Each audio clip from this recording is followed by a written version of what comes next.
friendo, Steve here. Welcome back to the channel. It's time for another Ask WrestleJuice. I know I just did one of these, but I'm doing another one back to back because why not? It's my channel. I can do what I want. Before I get started, do me a huge favor. Hit that thumbs up. Hit that subscribe button if you haven't already.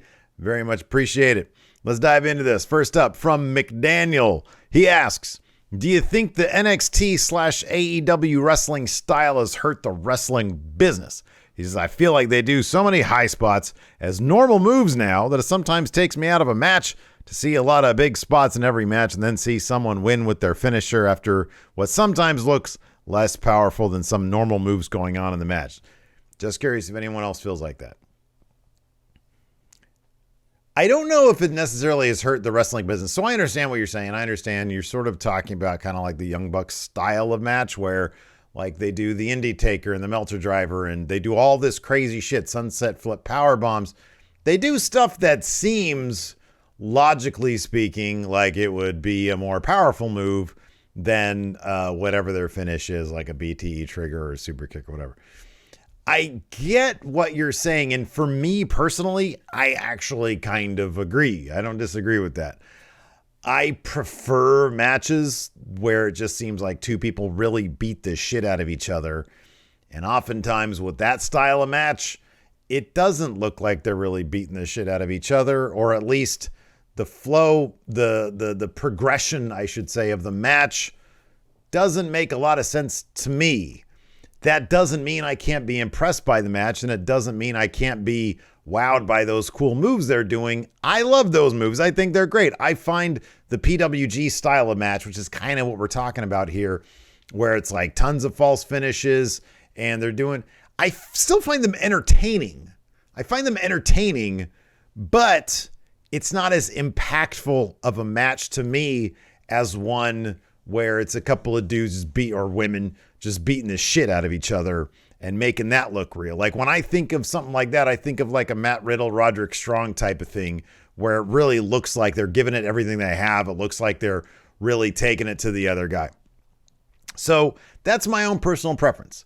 If the question is, though, is that hurting the business? I don't think so. From what I understand, the Young Bucks matches generally are the highest rated stuff in AEW. So I don't necessarily think the kind of wrestling is actually hurting wrestling. I think it's more a matter of the characters that are being presented. I think it comes down to character and story more necessarily than the actual wrestling. Although there's something to be said about having really, really good wrestling matches. But I don't know if that's the thing that's hurting the business. I think wrestling is all about creating stars through stories and character. If you find characters that really resonate with the crowd, like take The Rock, for example, that dude probably, and The Rock and Austin, probably resonated with the crowd more than anything, more than anybody. And what was The Rock's finish? The People's Elbow.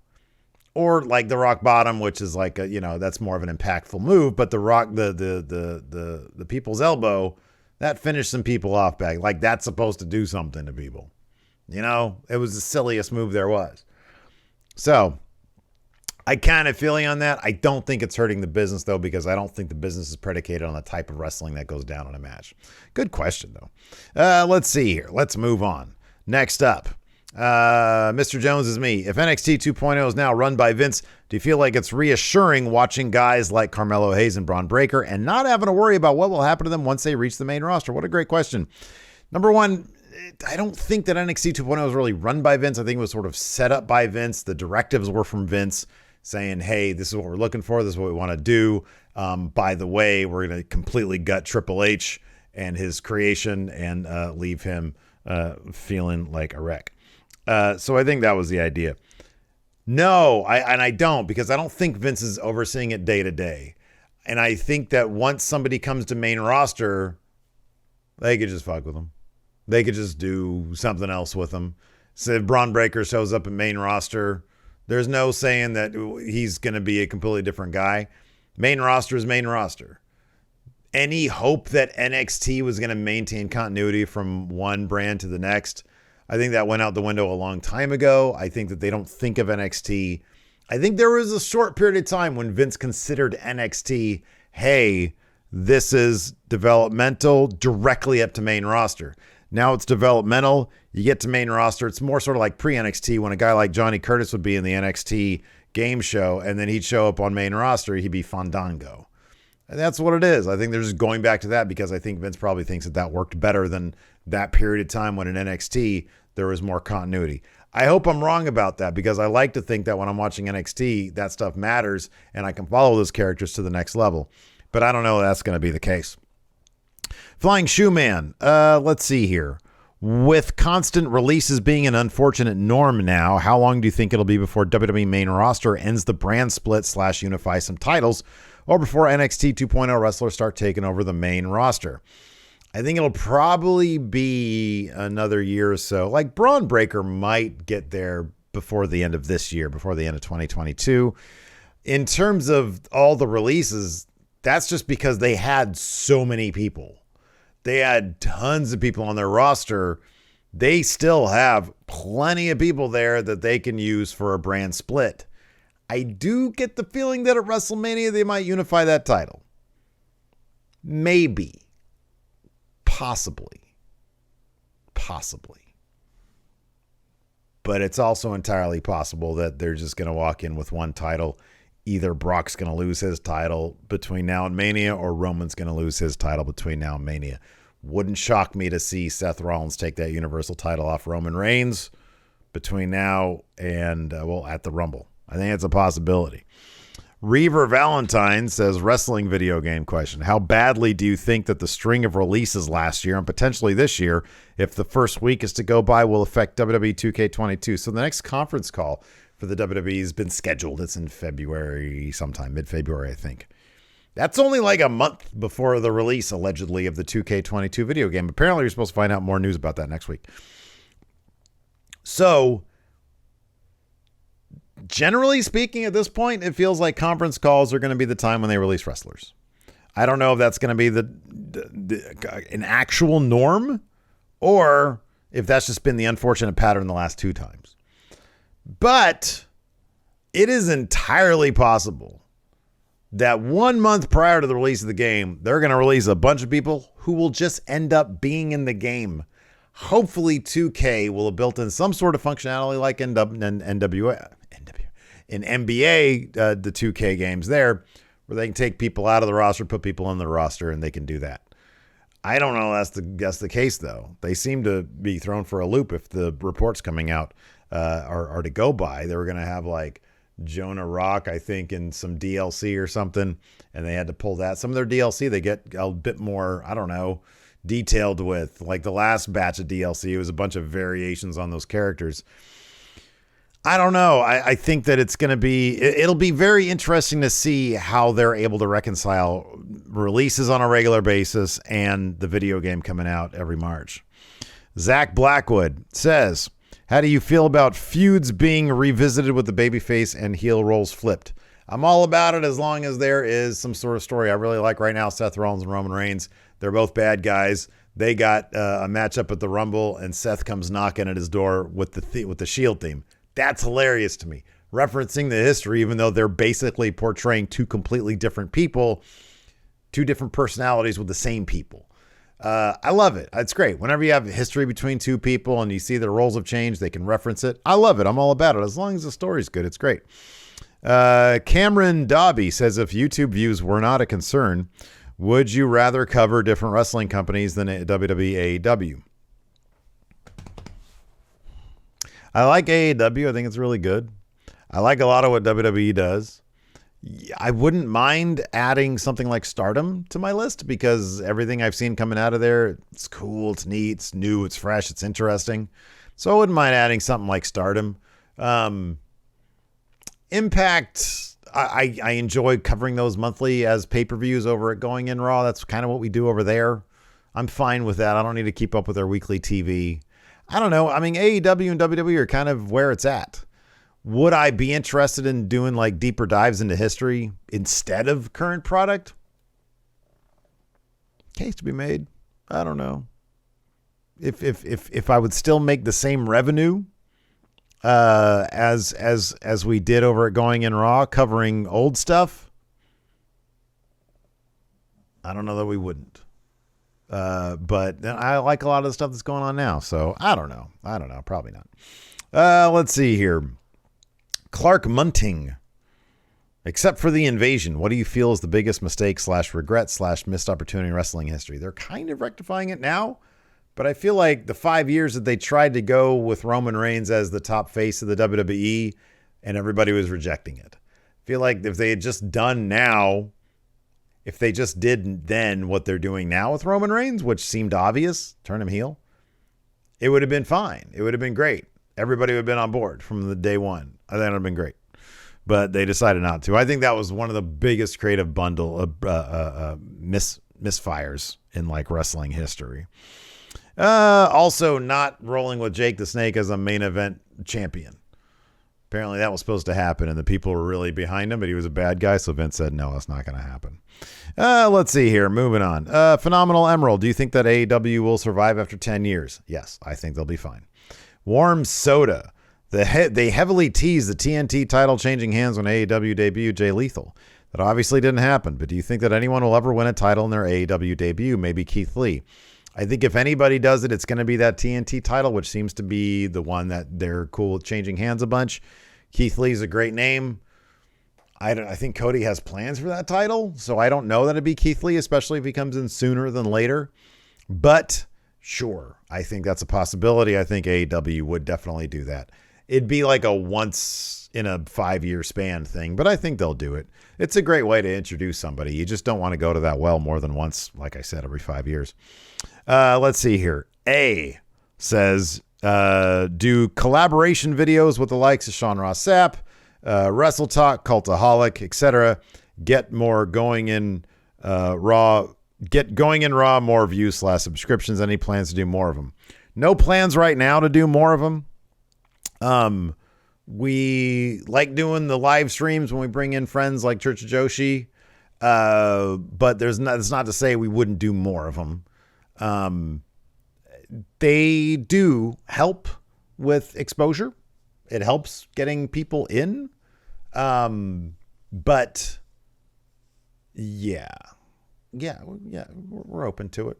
We're not the most enterprising networkers in the world. We don't endeavor to do that a whole lot because we get stuck in our little routine, and we're pretty happy with that routine, and it does pretty well for us.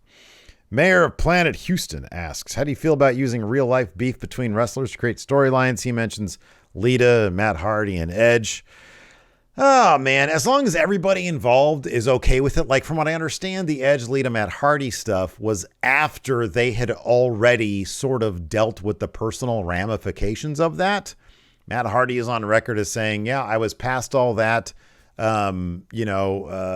was fine with it. Edge was fine with it. And Lita was fine with it. Although it's kind of awful to see how the crowd used to treat Lita back in the day because of all that. I'm okay with it as long as they're okay with it. As long as the performers are cool with it. Like, it would suck if that stuff happened and then Vince stepped in and said, hey, we're going to use this for heat. And they're not cool with it. So, yeah, as long as they're cool with it, I'm cool with it. Let's see here. Moving on. Red Tube says, do you think Dave Meltzer underrates WWE matches?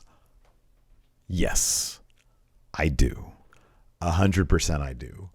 And it's ridiculous. And other people do it also. For example, there's a wrestling show out there that came up with their top 50 wrestlers list of the year, and they excluded any and all WWE wrestlers, which is ridiculous. Let's see here. Hometown Dude says, I know you went to some XPW matches back in the day. What are your feelings on death matches nowadays, specifically GCW? I just realized I'm wearing these and I don't have to.